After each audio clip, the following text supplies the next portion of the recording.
আমাদের ফরজ নামাজে যদি কারো ঘাটতি হয়, আমাদের অনেকের এমন হবে যে ফরজ নামাজ পড়ে নাই অলসতা করে, তখন আল্লাহ ফেরেশতাদেরকে বলবেন, কি অবস্থা আমার বান্দা?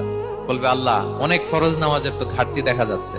তখন আল্লাহ বলবে, উনদুরু হাল্লি আবদি মিন তাতাওয়ু, ফরজে যদি ঘাটতি থাকে দেখো তো আমার বান্দার কিছু নফল নামাজ আছে কিনা।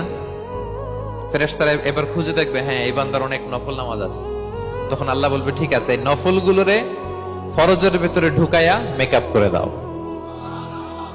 তাহলে বলেন, নফল ইবাদতের দরকার আছে না নাই? কিয়ামতের দিন ফরজ নামাজে ঘাটতি থাকলে নফল নামাজগুলো সেখানে সাবস্টিটিউট করে আল্লাহ তাআলা আমাদেরকে বাঁচাবেন।